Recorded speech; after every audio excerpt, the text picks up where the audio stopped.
Hi everyone, Aaron here, and welcome back. I am now officially a candidate for Clearwater City Council, and I am so excited.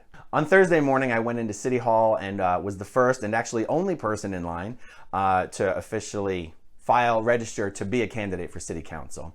And the way this works is you go in and you file a form that basically says, I want to be a candidate and this is my campaign treasurer. And that is all you need to start a campaign. And then what happens is they give you a big old fat stack of petitions.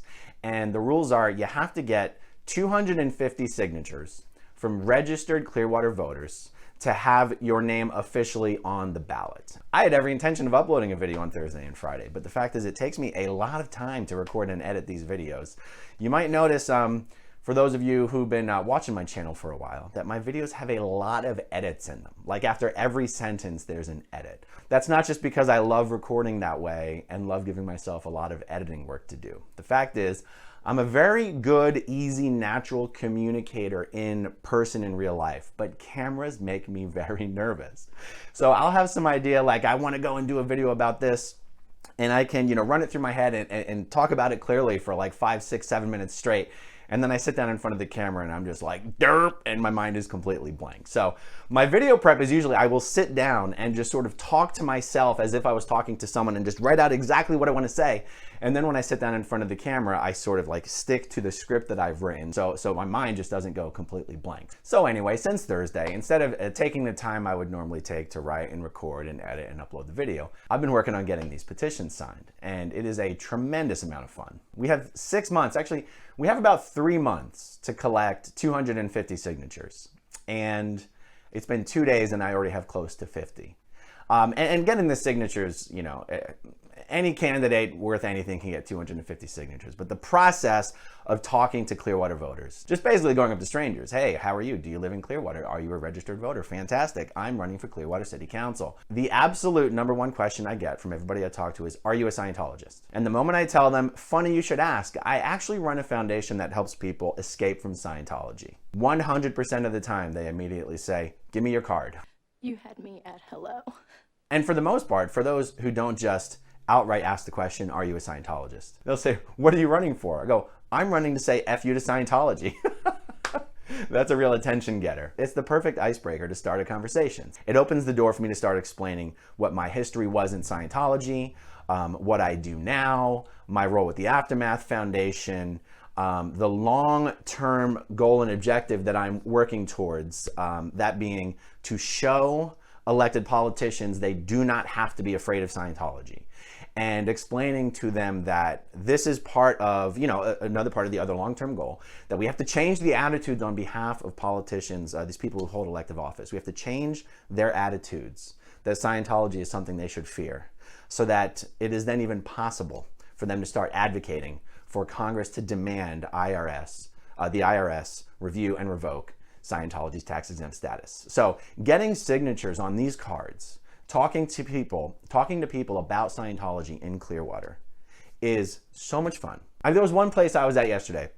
The person I was speaking with just asked me that question. What are you running on? And I gave that answer. And once I started explaining about the tax-exempt status and why I'm running and that I'm hoping to change the perception to Clearwater, I had 2 or 3 other people just walk up to me and say, hey, I heard what you guys are talking about. Can I sign your cards as well? I think Scientology, I don't know if people even realize outside of Clearwater how hated Scientology is in this town. And there's a part of me that bristles slightly at saying Scientology is hated, because I don't want this message to bleed over into like I don't hate Scientologists. I don't even hate Scientology. I don't really like that word hate. Like, if Scientologists want to go on being Scientologists, that's none of my business. I'm not I'm not trying to convince Scientologists to ditch Scientology. If they want to keep wasting their time and wasting their money, that is their own personal business. What I care about is the effect the organization that is Scientology. I will not hesitate to call it the cult that is Scientology. My beef is the effect that this organization has had on this city. And I also take exception to the fact that Scientology has succeeded in convincing a lot of powerful people that it is much bigger and much more powerful than it really is. So I am running to help break that illusion. So, but there's one thing I should say. The biggest challenge I will have as a candidate is to overcome any perception that exists that I'm just a single issue candidate. There's a ton of people in Clearwater who actually probably don't even care if I were to be a single issue candidate. There are enough people in Clearwater who are just so sick and tired of the Church of Scientology that it's enough for them if I were to be a single issue candidate. But I don't expect to be able to win a citywide election just by talking about Scientology. I think just as I said, there's a lot of people in this town who hate Scientology enough that they would probably be okay with a single issue candidate. There's another group in this town, probably just as big, who's probably just sick and tired of hearing about Scientology, especially the ones who live in the neighborhoods that don't directly border the downtown area, which is the area of Clearwater that Scientology dominates. Is, you know, pretty much a 1 square mile, maybe a 2 square mile area of downtown Clearwater. So, you know, neighborhoods like Countryside, I don't expect them to have any particular interest in a candidate who does nothing but talk about Scientology. So that's going to be my biggest obstacle. And when I say it's my biggest obstacle, I don't even mean to imply that it's going to be a difficult obstacle to get over. Because the fact is, I am not a single issue candidate. I'm not. Any impression that exists out there that, oh, Aaron just talks about Scientology. Well, yeah, that's because you're watching my YouTube channel that's about Scientology. I didn't create this YouTube channel to talk about Clearwater politics. Of course, if you're watching my videos, all I talk about is Scientology. I have then, more recently, the last year or two, started to talk a lot about Clearwater politics. I do truly believe that in order to get meaningful action taken against the Church of Scientology, in order to get the tax exempt status revoked, the things that have to be set in motion to make that happen have to start here in Clearwater. And it can't just be some guy in Clearwater who has a YouTube channel where he talks about Scientology. It needs to be the city leadership. And I am simply sick and tired of hoping or trying or expecting city leadership to get on board with that I was like, screw it. I'll do it. And if my candidacy and my message isn't good enough to win, then fine. Clearwater will get what it wants. The voters will choose, and they will decide if they want someone like me representing all of their interests, but who is also an expert on Scientology and not afraid to take them on and actively helps people escape from the church. Or do they want another status quo candidate who's so friendly with Scientology that people think she's a Scientologist? Now, before I get too deep into the video, for everyone who has asked me over the last several weeks, what can we do to help your campaign? Now that the campaign is official, I'm allowed to accept campaign donations. So I have the website live. I'll put the link right here on the screen. I'll put the link in the description down below. Anybody in the United States can support my campaign. Campaign contributions for these local municipal elections max out at $1,000 per individual and $1,000 per business or company. Any and all donations are greatly appreciated. In addition to the possible perception that I'm just a single issue candidate, the other thing that has the best chance of working in my opponent's favor is financing. In the last election, so Clearwater votes for city council seats every 2 years. In the last election, which was about 1.5 years ago, my opponent, Lina Teixeira, she ran for one of the seats back then. She ran against Mark Bunker, and she raised more money for her city council race than had ever been raised for a non-mayoral council race in the city of Clearwater. Lina Teixeira, I've got some stats here. Let me take a look at them. Lina raised $61,000 for her city council race about 1.5 years ago. Now for that race, there was 5 people running for the same seat. And Lina raised more money than the 4 people she was running against by far. She raised $61,000. The number 2 fundraiser was Michael Menino. He raised $35,000. She still came in 3rd place. So I'm not saying money does not make or break these campaigns. Money does not guarantee anything in these elections. In fact, Mark Bunker only raised $18,000 compared to Lina Teixeira's $61,000. And Mark still won. So again, I mentioned the financing issue as not a make or break thing as it relates to the campaign, but it's just something to be aware of. Lina is someone I consider to be part of the Clearwater establishment.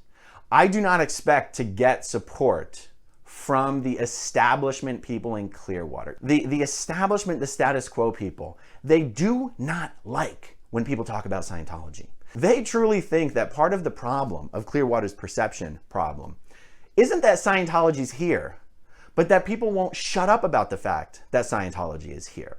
And I couldn't disagree with that point of view more. And so anyway, I actually fully expect, in fact, I'm hearing that Mayor Frank Hibbard may even come out and actually endorse Lina, my opponent, for council. And that would be, I want to say that would be unheard of. I want to say that would be pretty irresponsible, but that's what I'm hearing. That may even happen. I expect Frank, the mayor, to be behind the scenes.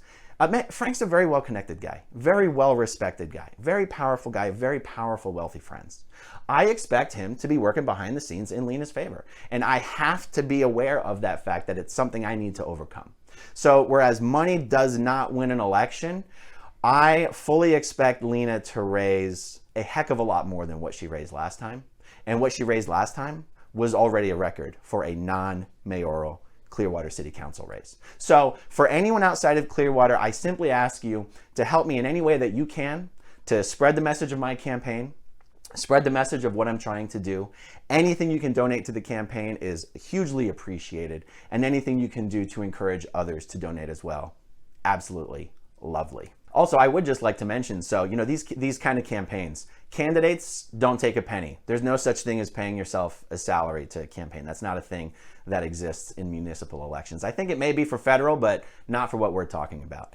And also, we are making sure every single dollar that we get in the campaign is stretched as far as possible. I'm not even paying for campaign consultants. I don't need to hire professional consultants. I have friends who have enough experience in this area, having done it themselves, having helped other people with these campaigns, that I'm getting great advice, great guidance, great help, and that's not costing anything. So that's great news. The vast majority of the money is going to be used for things like signs, mailers, postcards, perhaps a survey. We'll see if that's worth doing. Obviously things like t-shirts, but we're not going to go crazy with like hats and magnets and things like that. But you know, what it's really going to come down to is getting the message out to as many Clearwater voters as possible. We have to get the message out of what I'm trying to accomplish. We have to get the message out that they have a candidate who's prepared to take it to Scientology in a way that has not been done before. And along with that, I have to successfully get the message out that Scientology is not all I care about. I am an issues guy. I am a neighborhoods guy. And I think one thing that I'm going to do my best to communicate is that I do not view that a candidate should be running for office because they think they have all the answers and the knowledge and the expertise. Like, to me, that is not what it means to represent a community.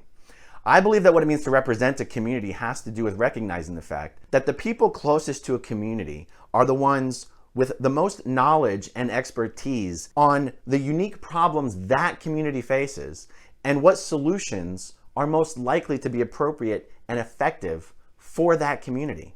Clearwater is not just one community where everyone has the same problems or is looking to solve the same thing or wants the same kind of change. We have tons of different neighborhoods with different concerns. We have our famous Clearwater Beach, where the vast majority of the economic activity in Clearwater occurs. Then as you come east, you run into downtown Clearwater.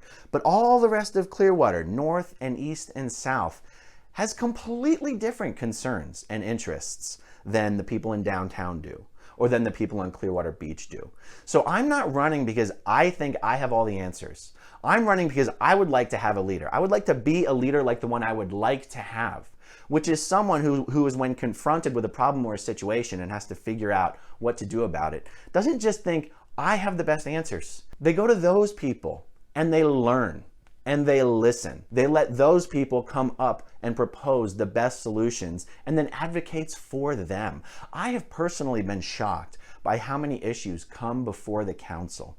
And council members, I'm not calling anybody out here. I'm just saying, I'm just speaking from my personal point of view here. How many times I have seen council ignore the advice of the experts on the city staff who are career experts in what they do. And the amount of times that I've seen council members ignore input from the community and ignore input from their own professional staff and just go with what they thought was best. When I started paying attention to local Clearwater politics and I started seeing that happen, it made me wonder, what in the hell is going on here? If you don't think you represent the people, And if you don't think you need to listen to your expert staff, who the hell are you representing? My point here is, I am not running because I think I'm the one who knows how to solve everyone's problems. I'm running because I want to be someone on the council who prioritizes listening to those who know better, letting them propose the solutions, and then advocating for them. But at risk of playing into the hands of my opponent who's gonna, just try to paint me as a single issue candidate all day long, I'm still going to be very frank about this one issue. If you're going to the ballot box in March to vote for who gets to fill seat 5 on the Clearwater City Council, I doubt you're gonna vote for me because you think I've got the best ideas on the environment, or the best ideas on how to attract new business to Clearwater, or the best ideas on traffic calming, or the best ideas on how to keep the neighborhood safe. I'm not trying to come to the Clearwater voters as some expert who's reinventing the wheel on these things. When you go to the ballot box, I believe if you vote for me, it's going to be because you understand I do have strong positions on these issues that reflect the will of the people I will have met over the next 6 months on the campaign trail, specifically getting feedback from them. And as a kicker, I'm the strongest guy you're ever going to meet on the subject of Scientology. And I'm going to work tirelessly to do everything in my power to get the tax-exempt status of Scientology revoked. I believe that is what I, as a candidate, bring to the table. I fully expected there to be 5 or more people running for this seat. And to my utter shock, me and Lina Teixeira are the only people who have registered to run for this seat. So it's going to be a one-on-one race. If this is a race between me and Lina, no one wants races to be negative. And I don't really know that talking about her cozy relationship with Scientology, I don't know if you would really characterize that as running a negative campaign. I certainly don't want to run a negative campaign. But when you understand what I'm trying to accomplish with my campaign, I do have to make it clear how it's not like if I get in, it's fine, but if Lina gets in, it's just as good. Because it's not. Lina is very friendly with Scientology. And I actually spend a lot of time talking to people, telling them Lina's not a Scientologist. Because Lina is so friendly with them that a lot of people in the community think that she is one. And so, when I've been having conversations with people, sometimes it goes, oh, hey, I'm running for city council, we get into it. They go, well, who's running against you? And I said, Lina Teixeira. And they go, oh, she's a Scientologist. And then I go, no, she's not. And they go, no, she is. It's kind of awkward. It's kind of an awkward position to be in, to be having to defend my candidate. Having to defend my opponent to people who I am wanting to vote for me. Lina's not a Scientologist. The problem is that if you are too friendly with them, or if you are afraid of them, intimidated by them, then you might as well be a Scientologist. We cannot afford to have people holding elected office in Clearwater who are either afraid of, ignorant of, or cozy with Scientology. Because it's all the same. You might as well be a Scientologist. Your presence as an elected official with those traits, fear, ignorance, way too friendly, your presence with those attributes will accomplish the same thing for Scientology as if Scientology had one of their own members in those seats. I have been very clear about why I'm running. And the fact is, Lina Teixeira is simply not an acceptable substitute. So I'm going to do my best to meet as many people as possible over the next 6 months, listen to as many people as possible in as many of the neighborhoods as I can get to. I am so looking forward to it. And for all of you who watch this channel, we're probably all 6 degrees of separation away from someone who lives in Clearwater. If you can please do me a favor and get my videos and my message out to as many Clearwater voters as possible, that's just as helpful as campaign donations. Because those donations are just going to go to mailers to people in Clearwater to try to get that message out anyway. So anyway, I actually had a ton of stuff in my notes I wanted to discuss in this video, but like I said before, editing can take me a while. I'm going to leave it at that for right now. Thank you everyone for watching. Extra thank you for those who watch until the very end. Thank you very much, guys. Talk to you soon. Bye. Okay, if you want to see my rock and roll songs, click right on this guitar. And if you want to see a different one of my videos,